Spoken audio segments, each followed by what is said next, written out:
Welcome to Old Path and our study through the New Testament. We are currently in the book of Revelation, and we're going to be at chapter 10 today. I've made a couple of announcements over the past few weeks, and I want to do them for another couple just so that I make sure that anybody who watches this gets a chance to hear what's going on, and kind of just some housekeeping things, I guess you could say. First of all, the two trips that I've been mentioning a little bit lately are really important as far as I'm concerned for people that take a biblical view of, first of the two, the Grand Canyon, and so ultimately what is Noah's flood. So Genesis 6 through 18, or 6 through 8, kind of gives us the understanding of how did it all work as far as our continent. It was a global flood. For those people that would try to make it something other than that, of course, I strongly disagree with it.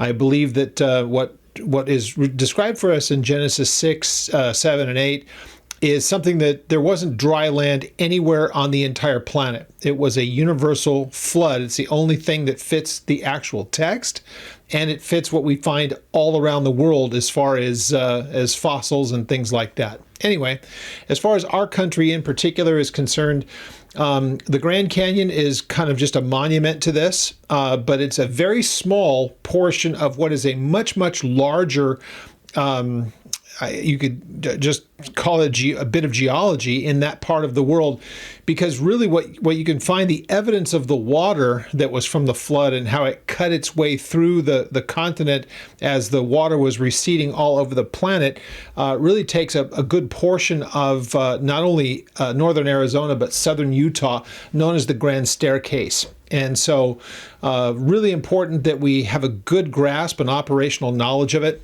And a good friend of mine, Russ Miller, is putting together a trip in June of next year. I believe that it leaves on the 11th. And as far as that's concerned, we have that all settled and ready to go. And if you want any details on that or the other trip I'm about to mention, then contact me through the ministry's website, oldpaththeology.net, and I'll be happy to get the details out to you. It's a several-day trip. We'll be staying a night at the Grand Canyon, a night at Bryce, I believe is one of the other locations that we're going to stay at. But we'll get a chance to see the Grand Canyon from a couple of different perspectives, going up through, again, Zion and Bryce, and seeing these different places where the reason they call it the staircase is because water cut out a great deal of earth as it was taking, or as it was leaving the continent. It's taking the dirt with it, if you will, or the sedimentary layers that were laid down by the flood. And so the staircase is kind of narrow as they go down, but we're talking about enormous sums of earth that was carved out. And so when somebody points it out to you, then it becomes very obvious to your eyes. Otherwise, you might not know what you're actually looking at. Well, that's what this does. So again, very, very important if we really want to believe in a literal view of the Bible itself when it talks of such things like this.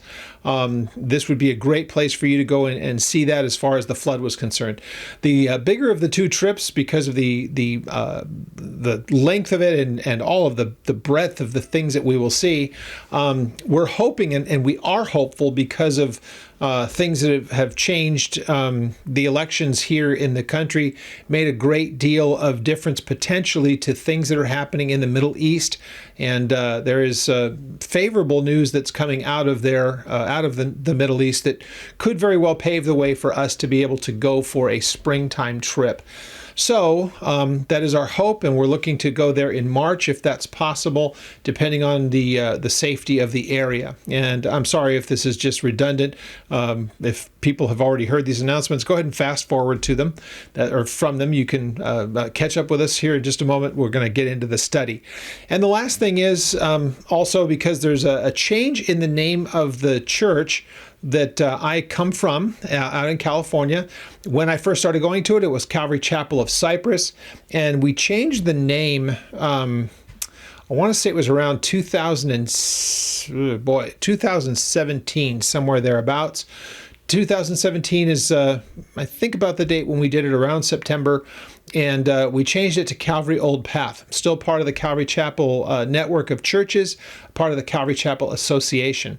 And the leadership there now is ready to put it back to Calvary Chapel of Cyprus. And so any correspondence that you have in writing and things that you write out, if you're sending that in physical form, you can send it through the church. Everything gets back to me through them. They handle all of our support. If you send your support through the over the internet, then you would want to do that through oldpaththeology.net, my website, and then it gets turned to them, and then it can go through the umbrella of that ministry there. But it first of all goes through the ministry website for here, the church here in Texas, or the online church in Texas, oldpaththeology.net. So if there's any, I don't want to spend a whole lot of time on it. If it's unclear, any of that, then please contact me through the ministry. That's how you get a hold of me anyhow, as far as the email is concerned, oldpaththeology.net.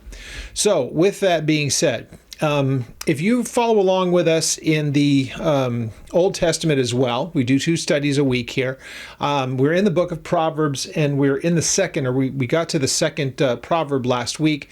And something that I put up at the very beginning of that kind of helps if we're trying to look at some big picture things, and there's something that I'd like to address from time to time that really might encompass a whole lot more than any one particular study, kind of rule of thumb types of things. Every once in a while I'll do one of those, and I'm going to do one here today because this particular part of the study is really, really unique. And really what's in the text is what's making it unique. There's a major change that takes place in the actual text itself as far as God's dealing with mankind here on earth and the things that are about to take place. So we're at that kind of pivotal point. As we leave chapter 9 and into chapter 10, this is kind of things that are happening simultaneously. And what we have is between the 6th trumpet and the 7th trumpet, it's after there are 3 woes that are spoken of here. And so the first woe was what we found at the 5th trumpet, the second of the woes, which means grief. It's just anguish. It's just desperate trouble coming upon the earth and the people that are the inhabitants of it. The things of that second woe are not brought to an end until the sounding of the 7th trumpet, which is the last of the judgments, the bowls. So let's remember one thing real quick, very, very important for our text and what we're looking at. The seals 1 through 7, it's not until that 7th seal is opened that it starts to reveal the trumpets. It's not until that last trumpet that the bowls are brought about. So if we're kind of looking at it in succession, it's not like 7 ends, then another 7. It's rather, it's the opening of the seals at the 7th, it's kind of dropping down a layer, and then these things began to happen. At the end of the trumpets, these things began to happen. But they're all part of the 7th seal. That was the culmination. It was the last of the things being read, and so it really allowed those things to roll out and start to happen. Now, they do happen in a progression, and so there's no way to try to say that, well, let's just say that the 5th trumpet is happening at the same time as the 4th seal. Those things happened one after the other, and we know that that's kind of the case because in the 5th trumpet, the problems that happen to those people last for 5 months at minimum before the 6th one happens. And the things that we're reading about here, the things of the 6th of the trumpets, that's taking place. And when we get to chapter 10, all of it, and verses 1 through 14 of chapter 11, that's all during the 6th seal and the second woe. Those are both happening at the same time. Because the woe that's taking place is what happens that a third of the world's population are dead at the hands of the army of these things that are released by the 4 angels. That was last week's study. So if you go back and look at that and go back and watch it or listen to it, you'll kind of get up to speed of where we are. So what we have is in that time of the 6th seal, the second woe, it's just a describing of the anguish of the people. that's what's being spoken of here in chapters 10 and then 11 verses 1 to 14. This is all happening during that same amount of time. So it's we call it a parenthetic, but if you'll notice, it may as well just look at it. In verse 14 of chapter 11, it says, "The second woe has passed. Behold, the third woe is coming quickly." Well, if you looked at what kind of started us here, the second woe was just pronounced, and that was actually the first woe is brought to a close in chapter 9 at verse 12. It says, "One woe is past, behold, still two more woes are continuing." That second one begins at chapter 9 verse 13. So technically, if we want to look at it this way, the woe that's being discussed and the sixth trumpet really begins, the details begin at chapter 9 verse 13, and it's really not brought to a close where we can move on to the next one until, like I said, verse 14 of chapter 11. So that's supposed to help us understand that the things that we're reading today and what we'll be going over has all of the detail as kind of simultaneously these things are taking place. And John's going to give, especially next week when we get into the 11th chapter, is going to have a lot of detail to give to us about things that were shown to him. And it's while all of this stuff is going on, then John is shown some other things. So it's really, again, it's fascinating the way that this rolls out. So what I want to do before we actually look at the text, I want to bring up this little graphic for you here. And it will kind of just give us some rule of thumb types of things that I find would be, to me personally, would be helpful if I'm studying along in this. Hopefully it will be helpful to you as well. So just a bunch of bullet points, and let me just go through these real quick. And a couple of them, we're going to look at some references that are found in the text elsewhere in the Bible that I want to kind of, I believe kind of helps us in our understanding of what we're going to read today. And so while we're doing that, and while this is up and as you're just kind of perusing it, read with me really quick in chapter 10, the first 7 verses, which is what we will cover today. And when you hear me read these things, it'll kind of make sense as we go through these bullet points. So Verse 1 of chapter 10, "I saw still another mighty angel coming down from heaven, clothed with a cloud, and a rainbow was on his head. His face was like the sun, and his feet like pillars of fire. He had a little book open in his hand, and he set his right foot on the sea and his left foot on the land, cried with a loud voice, as when a lion roars. And when he cried out, 7 thunders uttered their voices. Now, when the 7 thunders uttered their voices, I was about to write, but I heard a voice from heaven saying to me, Seal up the things which the 7 thunders uttered, and do not write them down. The angel whom I saw standing in the sea and on the land raised up his hand to the heavens, and he swore by him who lives forever and ever, who created heaven and the things that are in it, the earth and the things that are in it, and the sea and the things that are in it, that there should be no more delay, or no delay, delay no longer. But in the days of the sounding of the seventh angel, when he was about to sound, the mystery of God would be finished, and he declared to his servants, as he declared to his servants the prophets. So it's with that in mind that I wanted to come up with this graphic here real quick, and it says this. As you're looking at these little things here, there are some details given to us in chapter 10 that just kind of have you kind of shake your head a little bit, and it's like, what on earth is being discussed here? So here's what we want to do. Good rule of thumb for any time that we're reading really anything in the Bible that's speaking about something that is not absolutely obvious or explained in detail. We always want to go with what can be proven. As you've already seen, as what I just read here, this leaves so much open to speculation because it's so unusual that it makes people dive into all kinds of just speculation and conjecture, and that's to me, it's just never a good idea.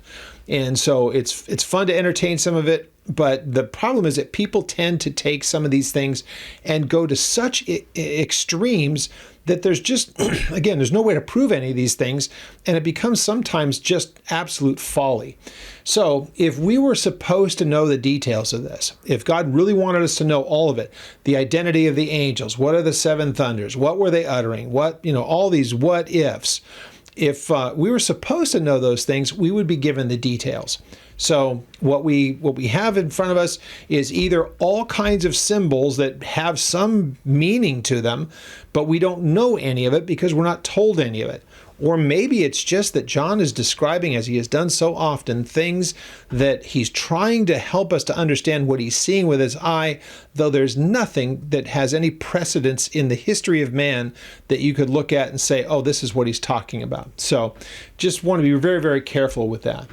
Now, remember, as I've already mentioned, this is all between the sixth and the seventh trumpet, and also it's during what is known as that second of the woe that is mentioned. So if the close of the first woe was at the end of the fifth trumpet, the woe that is currently under being seen is that sixth trumpet. The last of the woes will be the seventh trumpet and everything that comes from that. So every detail, and it's down to the second. This is a very important thing for us to remember. All of this is known in vivid detail, like I say, to the second as far as God is concerned, and he has known all of this since before anything was spoken into existence. None of this is where God's saying, oh, I think I should do this or I should do that. Once it rolls out and once it begins, it's already something that he knows that the complete duration of it and everything that he was going to do to bring these things to culmination. So it's just very, very important for us to always at all times be reminded that this is something that God has always intended to do. It's always been planned just this way. And he gave it to John that he could pass it along to the generations after him, that we would know that these things are coming. Now, one other important part, when will these things take place? Of course, we're not given any of that. When the beginning of the day of the Lord is. What we do know, there are some things that we can understand. When will these things begin to take place? The second coming of Jesus is something that we can understand from the abomination of desolation. That's how long it'll take for Jesus to come back. So those types of things can be known. But there are other things that just cannot be known, like when will this take place? There are some things that people would point to and they would say that there are signs or indications that we're close. I believe that the nation of Israel being back in the land, even in the sense of their unbelief, but back in the land nonetheless as sovereign over their country, that is a prophetic kind of a timetable thing. Without them in the land, just think of how much stuff that we've already looked at. And when we get to next week, he's going to measure the temple that's still future to our time. So clearly they're going to be back in the land, and there will be a time when they're able to offer offerings to God. Or so they would think. So that it requires Israel to be back in the land. So that's just one of things that we can look at. But what I want to make sure that I say about this means that all of what we're about to read and everything that we've read thus far, starting at chapter 4 into 5, that could begin that whole process, and everything that we've studied up to this point after the churches in chapter 2 and 3 could begin at any moment, or it's the doctrine known as imminence. It is an imminent event, like at any moment. And so as long as I've been a believer, coming up on 40 years, I've been of the belief this is an imminent event. And just because it's imminent doesn't mean that it has to happen today, tomorrow, next week, next year. It means it can happen at any time. So we need to make sure that our minds understand that. To say it's imminent doesn't mean that it's going to happen in some particular interval of time. It's just it could happen at any time. Those two things are entirely different. So the idea of it being an imminent event. And remember this, a mystery is a mystery until it is revealed. So something can be a mystery, but then once you get the details of it, it's no longer a mystery. A mystery is going to be mentioned here by John, but then the rest of the book tells us the details about that mystery. Now, it's not unusual. Let's turn to this. It's found in 1 Corinthians chapter 15. And you'll see what I mean by this idea of mysteries being revealed. They're things that have been hidden in the past, but they're no longer hidden once you get to the place where God starts to reveal them, whether by himself or through someone else. Because here is Paul giving to us or revealing to us a mystery. Look at what he says in verse 51. I believe this is speaking about the rapture of the church. It says, "Behold, I tell you a mystery. We will not all sleep." So when he says, I tell you a mystery, who's the mystery to? Everybody to this point who's never understood these things until God has used Paul to reveal them. Now, again, as he writes this to Corinth, he's already written this to the Thessalonians. And so the Thessalonians in chapter 4 have heard about this, starting at verse 13. "Behold, I tell you a mystery. We will not all sleep, but we will be changed. In a moment, in the twinkling of an eye, at the last trumpet, for the trumpet will sound, the dead will be raised incorruptible, and we will be changed." Why? Well, because this corruptible must put on incorruption, and this mortal must put on immortality. I believe that that is speaking about the rapture. Now, that's not really the point of it, is to try to make the case one way or the other for it, the rapture. Others would say it's the second coming. The point is that Paul says, here's something that has been mysterious to the generations before. They may have thought that something like this would take place. They may have had the understanding that there would be a forever kingdom. They would know those kind of things, yet it was hidden to them as far as their understanding.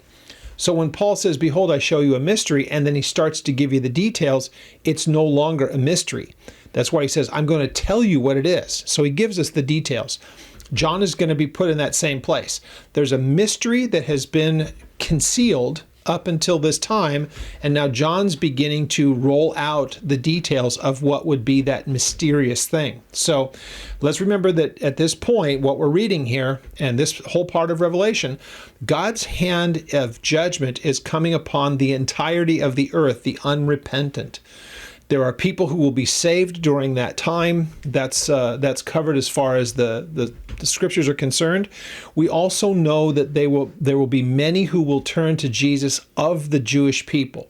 That we know. We get that from Zechariah chapter 12. And a variety of other places. Right now, we would know that there are those in Israel that are looking for a Messiah. What they would consider is their Messiah. They know that there is this figure that is spoken of in the Old Testament that will be a deliverer to the people. They know this all the way back to Moses' time. Deuteronomy, what is it, 18? Where he talks about that one that would come after him who is preferable to him. So that they've known that there is this messianic figure, and to them it's an individual. Some are looking at him as more of a political person to kind of bring to a halt the things that are happening there with all of the intrigues of the enemies that they have. And others do see him in the very spiritual sense as we would think, but we do know that many will fall for what is a counterfeit. But we do know that there is a number of his people who will come to him during this time that have never known Jesus as Messiah, but they will. They're going to look upon him whom they pierced, and they're going to have this time of mourning. He's going to come back to them as the one who delivers them. So that's still all future. Now, it's also the last thing, and then we'll get to our text in Revelation. You'll see here, it's about the restoration of all things. Now, turn with me to the book of Acts. It's in chapter 3. And I know we've already gone through this before, but I want to kind of revisit this because it's such an important part of the text. Now, in chapter 3, a very notable healing has taken place, and people are so intrigued by it that they just kind of rush upon Peter and John, and they start to just kind of shower on them their amazement. And Peter kind of stops them in their tracks and just says, what are you looking at us for? It's not about us. And he goes to testify about the person of Jesus, the one that they had crucified. And he evangelizes them, but he ends up saying this: "Yet now these things, brethren, I know that you did in ignorance. And so also did your rulers, but those things which God foretold by the mouth of his holy prophets, that the Christ would suffer, has thus been fulfilled." So it's not unusual, and I always point people back to Luke chapter 24. I think it starts around verse 42, 44, somewhere there. And Jesus says, you're going to be witnesses to me in Jerusalem and Judea, Samaria, these places. And here's the things that you're going to tell them. And Peter does that. The one that you rejected, God raised from the dead. The one that you nailed to a cross, God has resurrected him, and that there is forgiveness in his name, and there's no other way that a person can be saved. Jesus gives them that information and says, this is what your witness and your testimony is going to be. Peter's doing this exactly as Jesus instructed him in Luke 24. So it says, everything that the prophets spoke about, verse 18, has now been fulfilled. Repent, therefore, and be converted. So there's repentance, which is the turning from what it is that you've embraced that led you to the point of murder, and then be converted. And that's from what to what? That is to be a convert to Messiah. And this isn't about Jews and Christians. This is about the person coming to Jesus, the Messiah. And so it's not that you become a Christian, you become a disciple and a person who is redeemed in the blood of the Jewish Savior. Jesus was a Jew. Let's remember that. This was a man from the tribe of Judah. And to those who would come to him on his terms, whether they be Jew or Gentile, they become his. So he says that you repent, therefore, and be converted, that your sins may be blotted out. And that's just removed. And so that the times of refreshing may come from the presence of the Lord, and that he may send Jesus Christ, who was preached to you before, whom heaven must receive until when? Until the time of the restoration of all things, which God has spoken by the mouth of his holy prophets since the world began. You're going to find some very similar kind of understanding when we look at the book of Revelation. But here's the question. That heaven would reveal up until the time of the restoration. What we're reading here is the restoration. It's God judging the earth and bringing it back to its former glory. So heaven receives him up until that time of restoration. Now, Jesus has been in heaven ever since he ascended back into heaven, and he, at that point, has been waiting for the time when these things would be taking place that we are reading about here. So let me bring this down. Let's get back to the text. So again, what Jesus has done since that time of going back to heaven is waiting for these things to begin the whole sequence of events. Because remember, by the time that John tells us what he saw, chapters 4 and 5 of Revelation is looking towards a future time, and he gives us kind of the details, the breakdown of what it was that he saw. That's what we're getting here. But who was present there at the time but Jesus? And so heaven received him up until he does all of the things that he's about to do.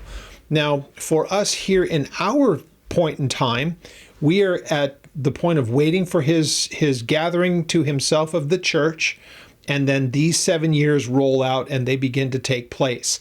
At the end of that, he comes back physically to the earth, and that's the first time that he would be stepping on earth since he ascended up into heaven from here. He comes back as the King of Kings and Lord of Lords, chapter 19 of this book that we're studying. So heaven received him up until this whole process, this whole series of events that encompass 7 years, culminating with him coming back to earth. Day of the Lord. It doesn't have to be a day for it to be the day of the Lord. It's a period of time. It can be one day, Yom, in the Old Testament. It's that day. Or it can be a whole series of things, because the Bible refers to the day of the Lord in the Old Testament quite often, and it speaks about a whole series of events that clearly don't happen in a day. So it can be a day in the 24-hour sense, or it can be a day as in a non-specific era of time. We've already gone over a lot of this stuff earlier in the study. So anyhow, that's what we're seeing here. This is I wouldn't call it an interval. These are just some details that are given to us about events that are taking place between the 6th and the 7th trumpet during the time of that woe, when a third of mankind is put to death by those armies loosed by the 4 angels at the Euphrates. That's all the stuff that we studied last week. Now, while that's going on and these things are taking place, John is shown some other details. Okay, so that's where we are currently in the text. Let's have a word of prayer. And let's take a look at the text that we're studying today.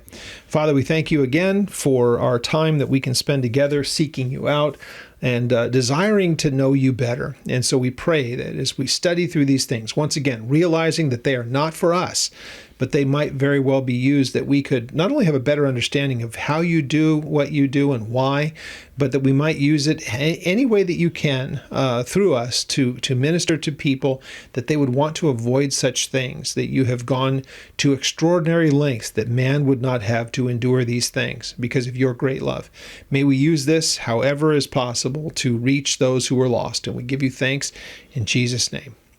All right, so we've read the text already. In verse 1, we see this. Now, I saw still another mighty angel. Now, here's the thing, because it says mighty angel, and there are some things characteristically that are told to us about him. It's because there's a lot of volume of detail about him, more than we get of most of the angels.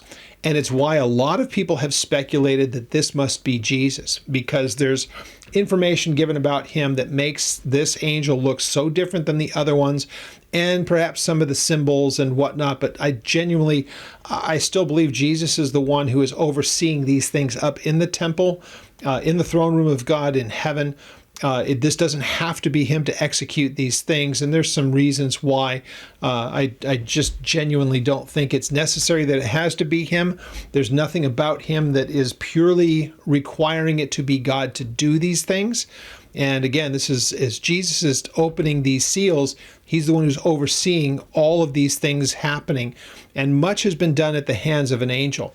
So let's remember that this word that's mentioned here, there's the qualifier on the angel. The angel is angelos. It's the common Greek for that, but it's the description that he has this greatness or this might to him. But it's not the only place that this is used. So in chapter 5, there is a great angel that had the scroll that, or speaking of the scroll, and this mighty angel speaks the same term that says that there was no one who was found worthy. That was the angel that's referred to as this mighty angel that makes this proclamation.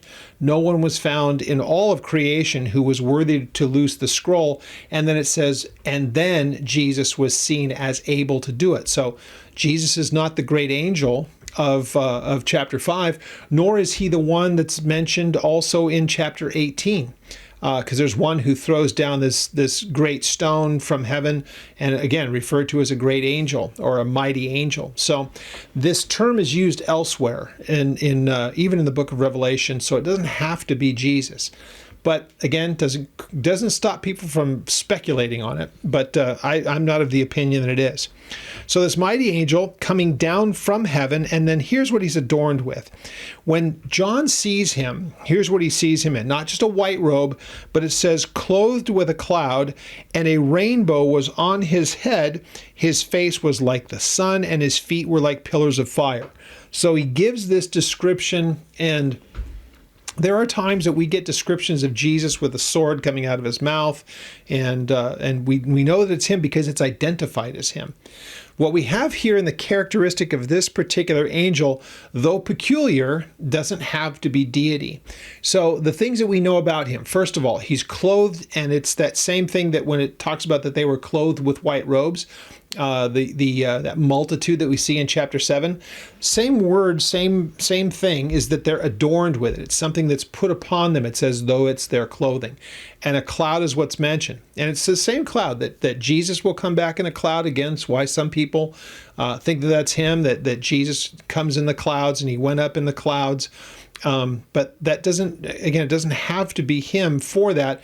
It's done of angels as well. So it's just something that this particular angel is adorned with. And he's characteristically, from all the description, completely different. Could he be one of the angels that's already been introduced to us, that we've never been given information about what they looked like? It's entirely possible. Or it may be one that we haven't seen that's come onto the scene at this point. But he clearly has some very interesting characteristics. The second thing that's mentioned after what's clothed, that there is a rainbow over his head. So there's a couple of options here. Is that just John saying, let me try to describe him to you. It's almost like there's a wreath or halo or whatever you want to call it, but it had the prism colors that's there. And so that could be it. It may very well be nothing more, nothing less than it's just something that was his adornment, and that's how he's trying to describe it. Others would see it as there is a symbol behind this, and it is the fact that, yes, even though judgment is coming, remember, if it's a matter of covenant, that was the covenant that God gave after the flood, saying he would not judge the earth in the same way. So people see the presence of this as it's an angel saying, or saying of this angel, he's an angel who's proclaiming judgment that is to come, and yet it's not the judgment as with the flood. That's already a covenant that has been, it's already been concluded, and God said he would never do it the same way. Why I have a little trouble with that is if this is an angel who's clearly pronouncing another judgment, there's no reason for him to be adorned with something of the old covenant that God had promised, that he wouldn't judge it that same way again. We already know that. There's no reason for him to be adorned with that. But, be that as it may, people will see the symbolism behind it, and that's just the way that they want to deal with it. It says that there's this radiance about his face. It was like the sun, and so there's a radiance to him. And again, one of the reasons why people think that this may very well be Jesus, because of the radiance of him, that God, when he would appear, think with what happened to Paul, when Paul met Jesus on the road to Damascus. How do we know that it was Jesus? He identifies himself. So Paul asks, "Who are you?" And he says, "I'm Jesus whom you are persecuting." But it's the brightness of his countenance that blinded him.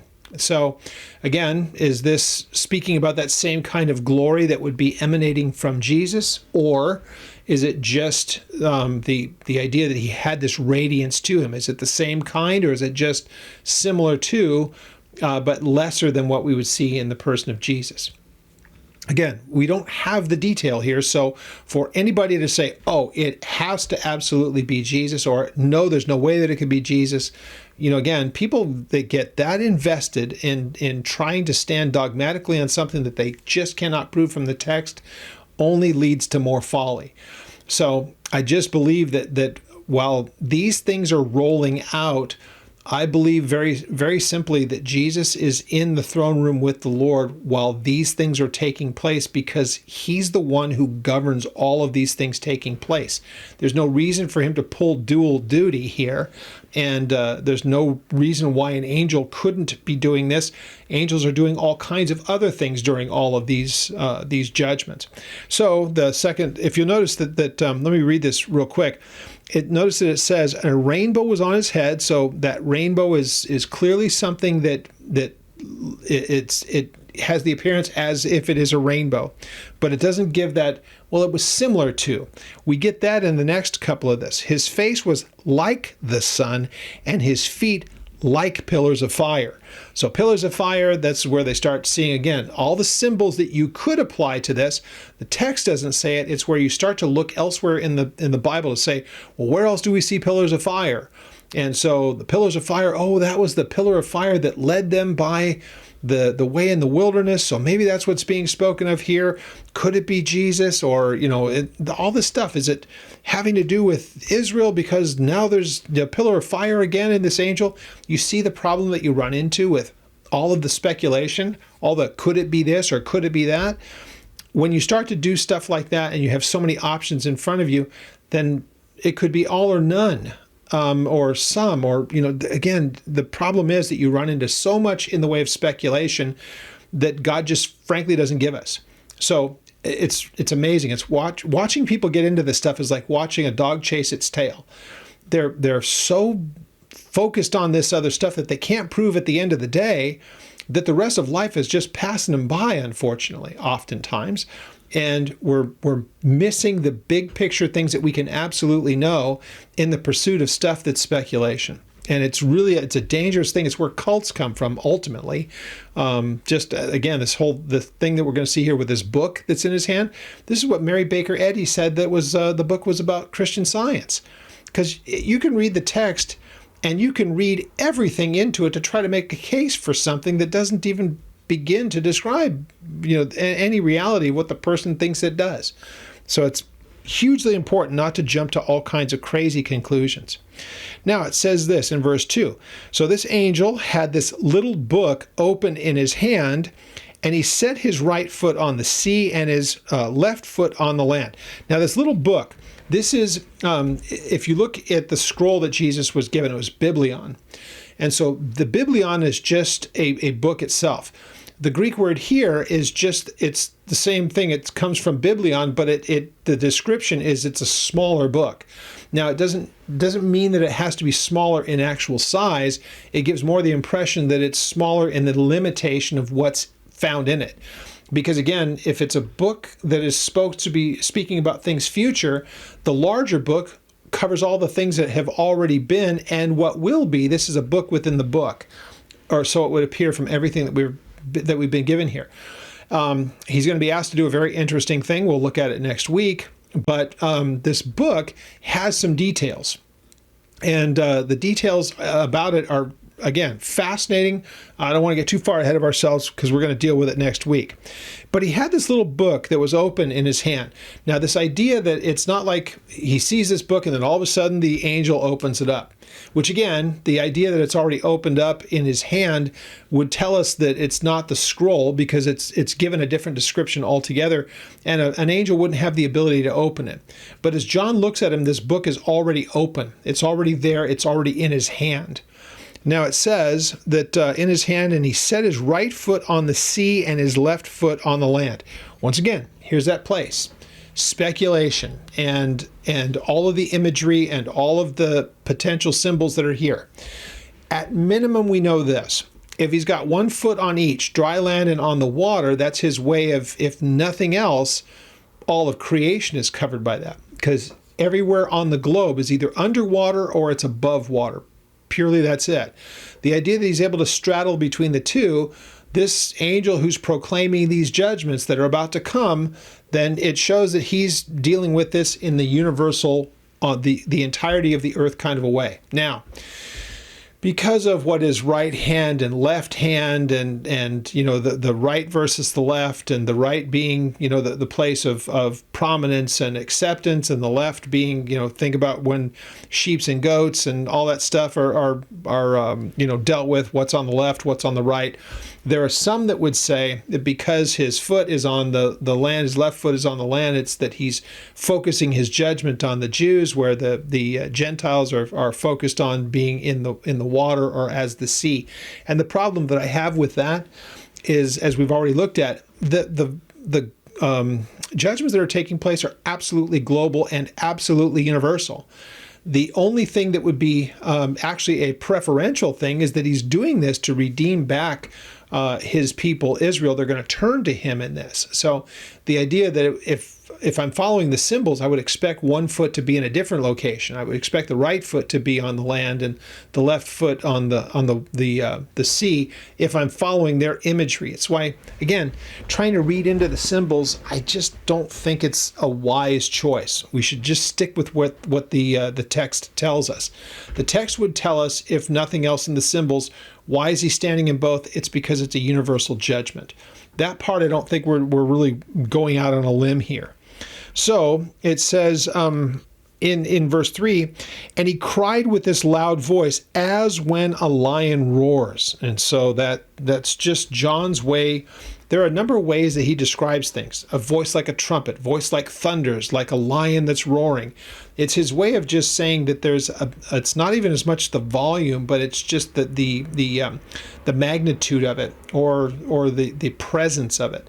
So this would be something, if we're, most of us don't live around lions, but when a lion roars, it's getting your attention, and it's different than you would hear from other kinds of animals. There's an awesomeness to it. So that's what's being spoken of here. It was something that got an incredible amount of attention, and it wasn't done yet. This angel's not done yet. So this angel cried with a loud voice as when a lion roars, and when he cried out, 7 thunders uttered their voices. So thunders is along the same lines as the lion roaring. It's just something that, if it happens, it's unsettling because of the magnitude and the volume of it. It's just going to everybody's attention is grabbed. So he gets these details, and it sure seems like he's about to give us some really incredible information that's here. These thunders are actually, again, a lot of speculation. Where are they coming from? What is the source of them? Are these thunders really the voice of God about to say these things that are taking places? Or is it, some would speculate that it's angels? Here's the things that we know characteristically. These thunders are what's being said, but there's detail in them, so it gives an intelligence behind it. Again, angels, is it the Lord, whatever it may be, but each one of these soundings, these thunderings that take place, detail is being given. And whatever it is, it's of significance, because John's like grabbing his paper and his pen. He's ready to jot this stuff down. So here's what we learn from that. So when it cried out, when these voices cried out, or the voice from the angel cried out, then 7 thunders uttered their voices in response to it. Now, when the 7 thunders uttered their voices, I was about to write, but I heard a voice from heaven saying to me, seal up the things which the 7 thunders uttered. Do not write them down. Now, this one, I don't have any doubt, is God saying it. That it is him saying, I don't want these things written down. The only reason that we know that they were uttered is because there's an angel that we're going to hear a lot more about next week because of what's in that book and the content and what the interaction that John's going to have with this angel about that book. But as he's watching all of this, some things are beginning to take place, and John's hearing these things. Now, it doesn't tell us that it was inaudible. Clearly, it was very much audible, and the fact that he could say that each one of these thunders had words that they were saying, and John would be able to record them, but he's told by God, don't write these things down. Now, there are some that would speculate, don't write them down now because there are still things that have to happen. They believe, most people believe, many believe, that what John wasn't supposed to write down is still going to be revealed, and it's going to be revealed from the 7th trumpet and then down through the bowl judgments. That's what those 7 thunders are believed to be, and that will all happen later. But at that moment, it would be like John would be recording all of this stuff only to repeat himself down the line, and that's kind of what they think about this. That's possible. It does. We just can't make the case one way or the other. So here's what we do. Remember, I had mentioned earlier, let's let the text say what it says and not leap to conclusions. Whatever they said was of great importance, but it wasn't that God wanted us to know it at the time that John sees it, so they are concealed from us. Are they revealed somewhere else down the line? Possibly, but we're not told. So if God doesn't see fit to give us the details, we leave it alone. There's no sense in going down that road. So it says, so the angel whom I saw standing on the sea and on the land raised up his hand to heaven, and he swore by him who lives forever and ever. And then notice what else it says, who created the heaven, created heaven and the things that are in it, the earth, the things that are in it, the sea and the things that are in it, and that there should be no longer any delay.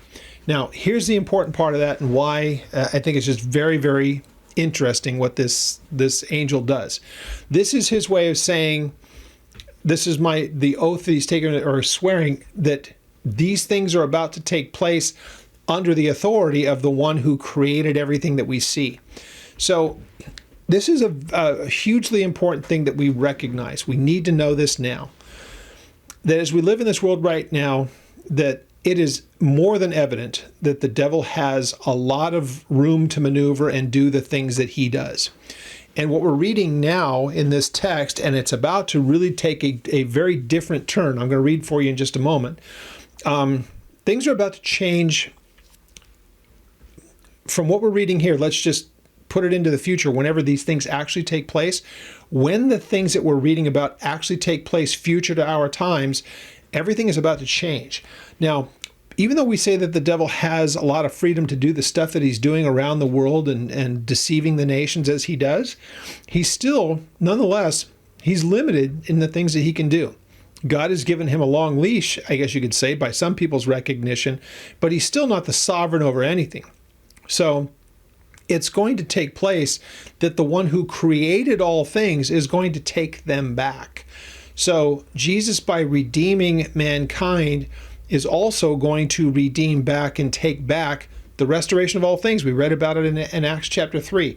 What we're reading is that point where now God's going to bring he's bringing his dealings with mankind to an end. And he's about to put an end to even what the devil is able to do. So here, this angel is able to say, he swears by, and then here's the authority. He's the one who has created all of these things. There is not going to be any more of a delay. Look at what we read at the seventh trumpet. So the seventh angel, this is in chapter 11, verse 15. The seventh angel sounded, and there was a loud voice in heaven. There were loud voices in heaven, and here's what they said. The kingdoms of this world have become the kingdoms of our Lord and his Christ, and he will reign forever. That's the way of saying enough is enough. God is taking back everything that he has allowed to take place here on earth as judgment, as man has been given the option to come to him or to reject him. Now God is bringing all of it to a close. It's no longer going to be a delay. And that's found in the words of this angel, because that's what he says here. Delay no longer. Now, he's ready for these things to take place. What that means is that really at that point, you could say he's about ready then to have that seventh trumpet sounded and then go to the rest. Now, before that takes place, John has shown some other things. There's some other things that will be getting detailed this week, and then next week as well, and then through chapter 11. So then verse 7 tells us this, but in the days of the sounding of the seventh angel, in the days of, that means that there's things that are taking place. It's not like the sixth trumpet happens and everything's done in just a matter of minutes. It's a matter of days here at this point, however long that's going to be. The days of the seventh angel, when he is about to sound, the mystery of God would be finished. So if we know that there is a culmination, how it's all going to be, that means, like with what Paul said in 1 Corinthians 15, a mystery is only a mystery until the information behind it is then revealed, and then it's no longer a mystery, it's known. So important that we see that the angel is saying here, and that John is understanding that now the time has come, there's no longer a delay, and as they're about to see, or as this trumpet is about to be blown, now everything is about to be revealed, and God's going to put an end to these things. The mystery of God, that it would be finished, and so then he declared, as he declared to his servants, the prophets. So this is remember the wording that we had in the restoration of all things. That's what God had been talking about through the prophets since everything began. That's Peter's words. Here, John's recording an angel saying basically the same thing. Everything that's taken place is something that has always been known. The prophets have been speaking about this, that God's dealing with mankind is not going to be forever the way that it is. There will be a time when he sets up a kingdom. Ezekiel takes chapter 40 through 48 just to detail what will be happening in the millennium. But the idea that there would be things happening on the earth, Amos deals with it. Joel, boy, oh boy, the book of Joel is talking about the things that happened during the time of Nebuchadnezzar and the things that were going even into the Babylonian part of that. But more importantly, the only way to read the book of Joel and have it to be totally literal, where it comes to pass exactly as written, is that portions of it in a near-term fulfillment happened during the time of Nebuchadnezzar, but they're only going to be fully realized at the time of what we see here. So remember, by this angel saying what he is saying, the prophets have been speaking about these things, and this is something that shouldn't come as any surprise. We're watching the angel saying what you're seeing here is something that the prophets have been speaking about as long as God's been giving breath to his prophets. So that just tells us the amount of detail that's given to us here has always been known to God. He's been communicating it for thousands of years through his people and through his prophets, He does, actually, we know that from the Old Testament. God does nothing that he doesn't first tell to his prophets. So again, it's not that we're not given details. We're giving plenty of details, sometimes with real specifics, and sometimes with specifics that we don't know exactly how they fit. Again, this angel, we don't know his identification, but we know a lot about what he has to say and what comes from him. And even this idea of the thunders and all the rest of it. We know that there are thunders. They had voices. There is detail that's given. Who did they belong to and what were they saying? We don't know. We can only go with what we know. So that keeps us from getting into wild speculation. It's not necessary to know those details in order to grasp what's being said here. That's why it's always best not to try to run into figuring stuff out that you don't have enough detail to figure out. So we'll pick up at verse 8 next week and complete out the chapter. It's only a few verses for the rest of what's in chapter 10. And then we'll move into chapter 11, and it has, again, just fascinating detail. So if you have any questions about anything that we covered here today, then contact me through the ministry's website.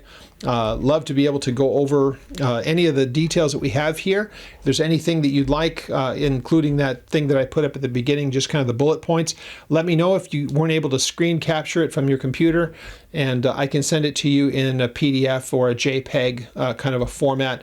But again, just important rules of thumb, things that we should remember.